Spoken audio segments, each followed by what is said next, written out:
Olá, boa noite para você. SCC News começando agora, segunda-feira, 11 de setembro, e as imagens são do florescer dos ipês amarelos, um dos destaques de hoje. Já já a gente conta para você, mas tem muito mais. A Casan desativou o reservatório em São José. Uma perícia externa deve ser feita no local. E o prefeito de Florianópolis fala sobre a quebra de contrato com a Casan. No bairro Monte Cristo, famílias atingidas pelo rompimento do reservatório recebem antecipação da indenização. Tem também um alerta na saúde das crianças. Cobertura vacinal contra a poliomielite apresenta situação de risco em Florianópolis. E tem também o comentário de Roberto Azevedo. Governadores do Sul e do Sudeste cancelam reunião que definiria detalhes sobre a reforma tributária.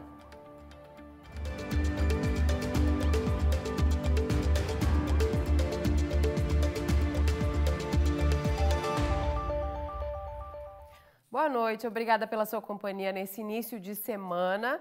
Como prevenção de novos vazamentos, a Casan desativou o reservatório d'água do bairro Forquilinhas, em São José. Para nos dar mais informações sobre isso, a gente fala agora ao vivo com a Sofia Gonzalez. Boa noite, Sofia. Conta pra gente sobre essa medida adotada pela Casan. Boa noite para você. Boa noite, Cibele. Boa noite a todos que nos acompanham. Esse reservatório em Forquilinhas estava em fase de testes e tem capacidade para 5 milhões de litros d'água. Ele foi construído pela Gomes e Gomes, mesma empresa responsável pelo reservatório que rompeu no bairro Monte Cristo, em Florianópolis. E para vistoriar a estrutura e ter certeza de que a obra é segura e de que não vai haver rompimento, essa enorme caixa d'água foi temporariamente desativada. A Casan afirma que não houve desabastecimento de água na comunidade.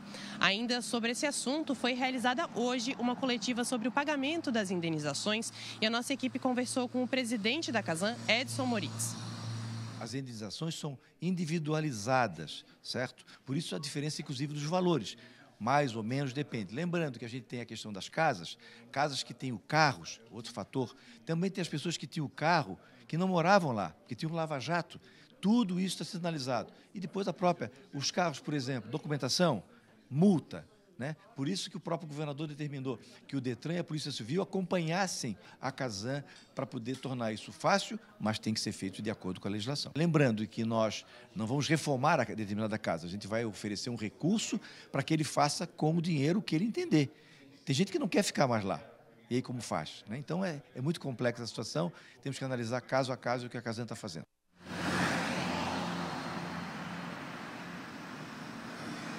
O prefeito Topázio Neto também conversou com a nossa equipe sobre uma possível quebra de contrato com a Casan. Vamos acompanhar. Claro que tudo isso vai ser avaliado. Há sim o risco de rompimento com a Casan, e a Casan sabe disso. Esse fato novo, que foi o rompimento do reservatório, onde nós estamos pedindo à Casan e criamos, por decreto, agora no último sábado, uma Câmara Técnica para acompanhar os desdobramentos do evento do Monte Cristo. Então, nós vamos acompanhar cada passo. Então, isso que você me perguntou, das indenizações, essa Câmara Técnica vai acompanhar. Do inquérito policial que foi aberto, a Câmara Técnica vai acompanhar. A vistoria dos outros reservatórios da cidade, essa Câmara que eu criei por decreto também vai acompanhar. Nós não podemos deixar que esse evento, tão grave como foi, ele possa ficar sem o nosso acompanhamento. No Oeste, as vistorias dos reservatórios da Casan começaram já hoje em Chapecó. O repórter Felipe Bastos tem as informações. As vistorias começaram a ser feitas a partir das 2 horas da tarde em praticamente todos os reservatórios. Mas em um deles, o que tem preocupado os moradores fica aqui no bairro São Cristóvão. De acordo com os próprios moradores, eles estão em péssimas condições e preocupa os pais de alunos, já que bem ao lado tem uma creche. Essa caixa de água tem mais de 55 anos de história. E logo abaixo aqui, nós temos uma creche da Prefeitura Municipal. E são exatamente essas fissuras que têm chamado a atenção dos moradores. Mas a Defesa Civil orienta e diz que esse tipo de fissura não preocupa. Então essas pequenas fissuras tem que secar a caixa, tem que fazer toda a impermeabilização interna e depois uma pintura, para que passe tranquilidade à comunidade. São fissuras que não comprometem, mas a partir das vistorias que serão minuciosas uma a uma. O resultado dessas vistorias deve ser divulgado até o fim dessa semana. Voltamos ao estúdio. Obrigada, Felipe. Daqui a pouco a gente segue falando sobre esse assunto. A nossa equipe hoje à tarde acompanhou as famílias lá direto no bairro Monte Cristo, o bairro afetado, né, pelo rompimento do reservatório da Casan. As famílias que agora começaram a receber as indenizações. A gente vai trazer essa reportagem já para você e também o comentário do Roberto Azevedo sobre o assunto. É já. Antes disso, a gente vai para um dos destaques do nosso portal SCC10, porque 2 homens realizaram assalto à mão armada em um shopping de Lages, na Serra. É claro, né, que causou aquele pavor em quem estava perto. O crime aconteceu durante essa tarde e a Isabela Piazza vai trazer para a gente os detalhes, porque um dos assaltantes chegou a apontar a arma para uma das funcionárias, não é mesmo, Isa? Boa noite para você. Boa noite, Cibele. Exatamente. Os 2 homens entraram no shopping por volta das 4 horas da tarde. E segundo o relato das vítimas, um dos assaltantes chegou a apontar a arma em direção à cabeça de uma funcionária. Eles conseguiram levar uma mochila contendo notebook e um tablet. A Polícia Militar informou que os 2 fugiram em direção ao aeroporto e que eles seguem fazendo rondas na região para tentar identificar esses assaltantes. A nossa equipe também entrou em contato com o shopping, que informou que opera normalmente, apesar do incidente. A gente segue acompanhando e atualizando esse caso aqui no portal scc10.com.br. É contigo, Cibele. Obrigada, Isa, pelas informações. Tem mais notícias chegando a todo momento lá no nosso portal scc10.com.br. Agora a gente fala de trânsito. A Polícia Rodoviária Federal divulgou o balanço da Operação Independência nas rodoviárias federais de Santa Catarina. A Natiele Oliveira está ao vivo conosco, vai trazer os detalhes. Uma operação que começou lá um pouco antes do feriado, né, Natiele? E agora se encerra com o saldo. A gente tem alguma redução, algo positivo, significativo para trazer para os nossos telespectadores? Boa noite para você, Nath. Oi, Cibele, boa noite para você e a todos que nos acompanham. Teve sim. Feriadão termina com uma redução de 70% no número de mortes nas rodovias federais de Santa Catarina, em comparação com a mesma operação realizada no ano passado. Entretanto, houve um aumento no número de acidentes e também de feridos nas estradas federais. Além disso, foram identificados pelo menos 247 motoristas dirigindo sob efeito de álcool e 298 condutores em velocidade acima do limite permitido. 182 motoristas foram pegos ultrapassando em local proibido. 109 condutores ou passageiros não estavam usando o cinto de segurança. Além disso, 21 crianças sendo transportadas sem cadeirinha e 22 motoristas foram flagrados usando o celular enquanto dirigiam. Diminuíram as mortes, mas os motoristas ainda precisam ter um pouco mais de consciência e também prudência no trânsito, né, Cibele? Volto contigo aí no estúdio.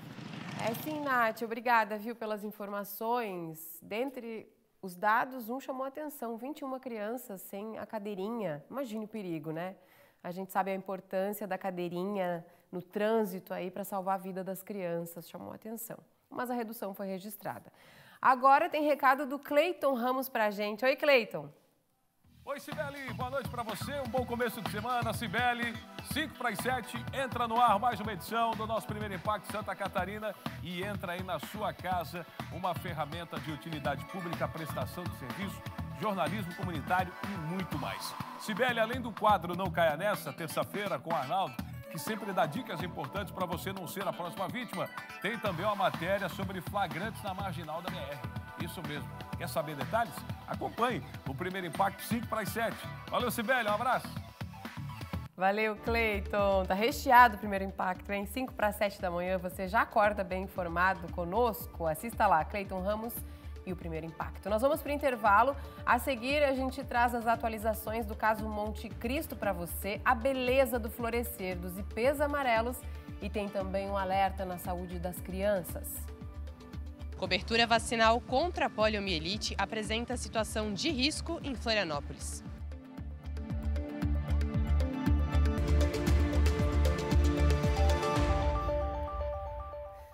de volta, agora às 7h38 e a gente atualiza a situação da comunidade do Monte Cristo, em Florianópolis, depois do rompimento do reservatório de água da Casan.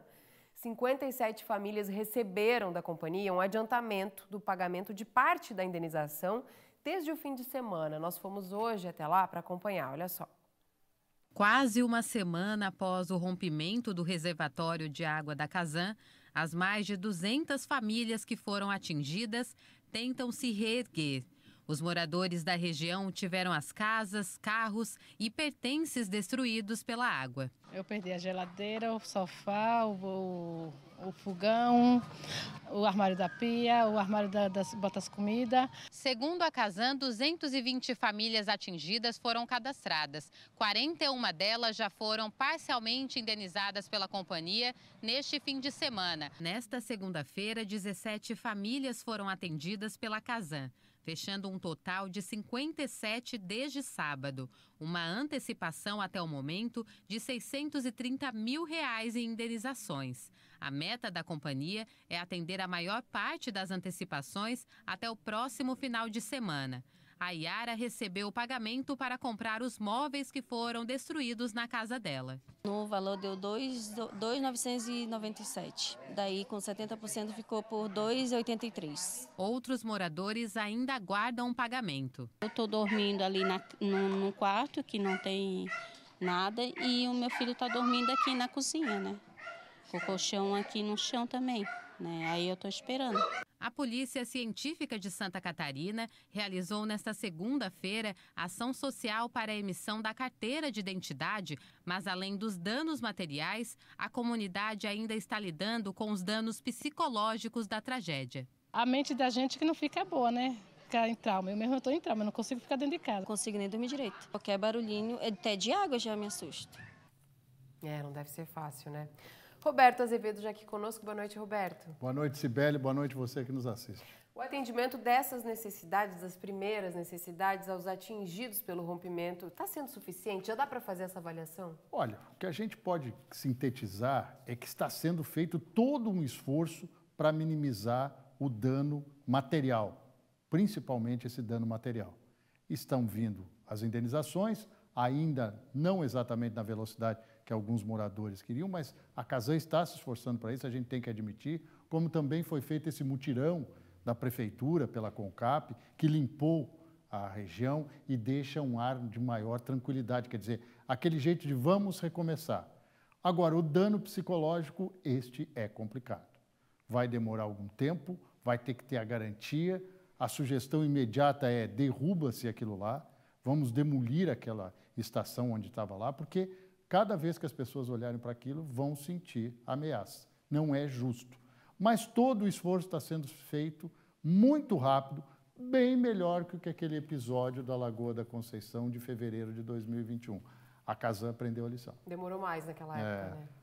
Roberto, mudando de assunto, os governadores do Sul e também do Sudeste adiaram uma reunião prevista para hoje aqui na capital, né? É verdade, é a reunião do COSUD, Consórcio de Governadores do Sul e do Sudeste do Brasil, que definiria ações, ou pelo menos posições dos 7 governadores sobre a reforma tributária.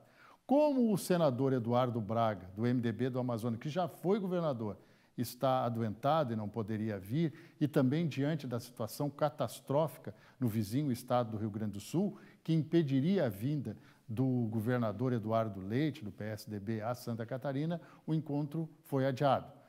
Aliás, adiado sem ter uma previsão de quando vai acontecer.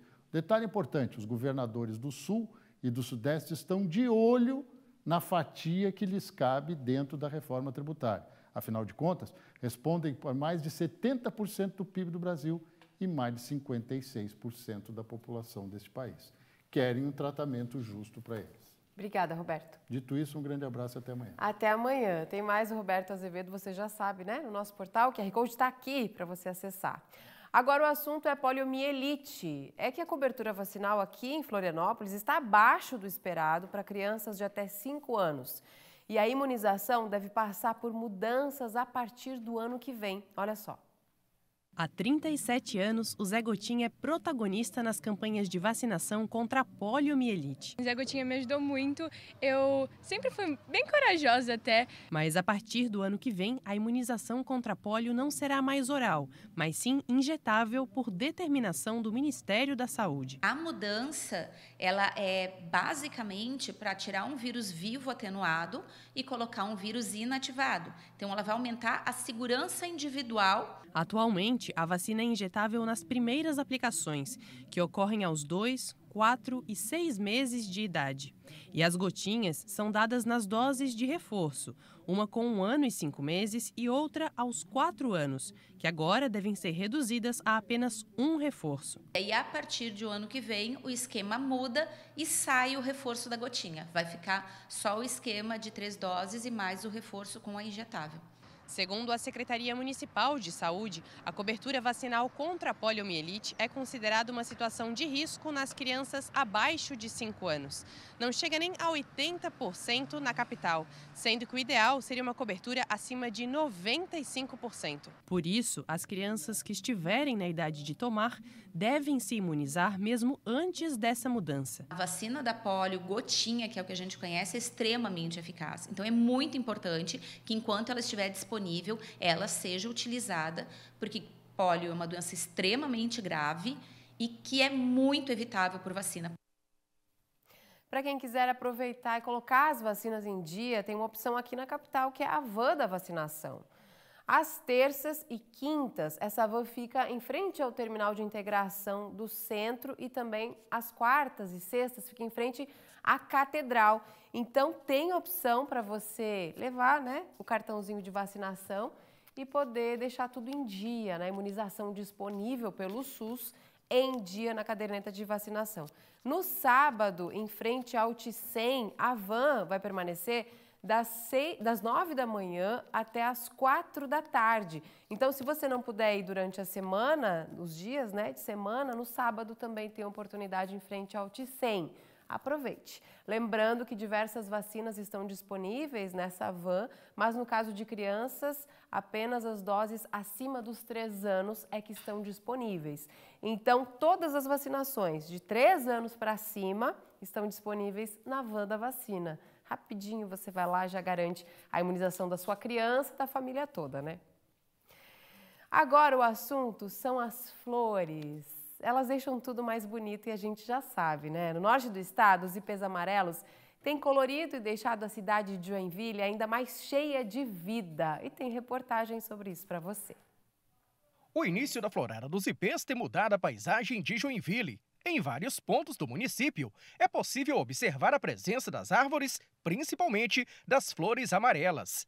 Além disso, por aqui também tem outras variedades, como o ipê amarelo e o ipê rosa. A florada dura, assim, em média 3 semanas, é o que se chama de florada bomba, né? Ela flora toda de uma vez e dura rapidamente, né? Por isso, a importância de aproveitar o encanto destas árvores. A florada dos ipês começa em junho e tem duração até este mês. As árvores têm entre 10 e 20 metros de altura, dependendo da espécie. E claro, para os apaixonados por plantas, não seria diferente. Dar aquela paradinha para registrar e encantar com tanta beleza. Eu acho bem lindo mesmo, dá um destaque, né? É lindo mesmo. Pena que eles morrem rápido, né? Aqui na cidade, elas fazem parte de um projeto de arborização. Nos próximos dias, a prefeitura planeja fazer o plantio de mais mudas em outros pontos do município. E existem 4 espécies de ipês: o roxo, o amarelo, o de coloração rosa e o branco. Ai, lindo demais, né? Agora vamos para a nossa previsão do tempo. Amanhã, a massa de ar mais seco segue predominando em todo o estado. Isso significa que o sol deve brilhar em todas as regiões. No Vale do Itajaí e também no norte, tem o aumento de nuvens ao longo do dia, mas ainda assim o sol deve brilhar forte. Ao amanhecer também nós teremos a chance de nevoeiros, principalmente nas cidades do norte do estado e, claro, tem aquela chance também para as áreas mais altas da serra. Já as temperaturas, elas continuam altas e olha, o destaque hoje é esse, viu? Durante a tarde faz bastante calor. No sul, olha só a máxima, mal dá para acreditar, né? 37 graus de calor E aí a gente acompanha nas demais regiões que o calor também vai ser forte. A máxima chega a 34 no litoral da Grande Florianópolis, mesma situação no litoral norte. Sobe mais no Vale do Itajaí, chegando a 35 de máxima. E no nosso Grande Oeste, a máxima chega a 33 graus. Calorão a partir de amanhã, uma mudança brusca na temperatura. Você já sai amanhã de casa sabendo que de manhã vai com casaquinho, à tarde, vai passar um pouquinho de calor. Vamos para os destaques nas cidades. Em São José, na Grande Florianópolis, a máxima chega a 32. Em Joinville, no litoral norte, faz 33 de máxima, com sol brilhando forte. Blumenau, no Vale, tem máxima de 34. Em Lages, mínima de 14 e máxima de 27. Em Tubarão, no sul, a máxima chega a 37 graus. E em Chapecó, a máxima fica em 30 durante a tarde. Falta menos de um mês para a Oktoberfest de Blumenau. É isso mesmo, a festa, né, mais famosa do Vale do Itajaí. Por lá, a procura pelos trajes típicos tem aumentado já na região. Para quem vai participar da produção deles, a correria também está grande, porque tem que garantir, né? A demanda garante a oferta na hora de oferecer aos fregueses. Olha só. A Emanuela trabalha há mais de 10 anos confeccionando trajes típicos germânicos. A costura destas roupas significa o trabalho de um ano todo. Cada peça é única, cheia de detalhes e ornamentos. Com uma agulha e linha, a história é bordada para dar estilo e charme aos foliões durante a Oktoberfest. A gente traz essa referência dos trajes da Alemanha e a gente junta com o gosto das pessoas de Blumenau. São duas junções, porque aqui também o clima é mais quente, né? As pessoas às vezes têm preferência por outras coisas, às vezes a gente muda tecidos e detalhes. A vestimenta típica está entre os símbolos que marcam as tradições da festa. E o trabalho por aqui começa muitos meses antes de outubro. As costureiras andam correndo contra o tempo para dar conta da alta demanda. Além de deixar o evento ainda mais bonito, quem for trajado tipicamente tem direito a pagar meia entrada. Mas atenção, para ter direito a esse benefício, os foliões têm de se adaptar a alguns detalhes. As regras existem para padronizar as vestimentas e evitar principalmente que o traje típico seja usado de forma depreciativa ou até vexatória. Para saber certinho como tem que ser a roupa, é só acessar o site que aparece aí na tela. Além dos ateliês, o clima da festa também já invadiu as vitrines das lojas da cidade. Diferente dos anos anteriores, as costureiras e vendedoras perceberam que a procura começou mais cedo este ano. Desde o mês de abril, as vendas dispararam. O pessoal vem aqui, muita gente vem procurando, que já tem uma ideia do que quer, e bastante gente também para conhecer e acaba gostando e vai comprando e vai entrando no clima também da festa. Ai, que legal, né? Sempre é mais divertido se for de traje. E se não puder comprar nas lojas, dá para usar a criatividade, né? Montar em casa, a gente sabe que tem muitas casas aí de artesanato, de fantasia, usar a criatividade, dá uma pesquisadinha na internet e o traje está garantido, a diversão também. A Oktoberfest começa no dia 4 de outubro, vai até o dia 22. São 19 dias de festa e, por incrível que pareça, agora falta pouco. Tá passando rápido. Antes de encerrar, deixa eu abrir o nosso portal SCC10 para alertar você que vai pegar a estrada. Deixa eu ver se o destaque está aqui. Vai subir já já. A gente tem em destaque o reservatório da Casan, que foi interrompida o funcionamento dele, foi desativado. Também temos outros destaques para outras cidades e ainda as interrupções no trânsito da BR-101 a partir de amanhã. Você acessa scc10.com.br, fica bem informado sobre o que é notícia em Santa Catarina e na sua região e até mesmo os vídeos que viralizam, do mundo. A gente tem um vídeo que eu sei que está chamando muito a atenção, que é do Rio de Vinho. Acessa lá e confira. Nós ficamos por aqui, amanhã a gente volta ao vivo às 7h30 da noite, depois das novelas da tarde. Eu espero você. Até lá!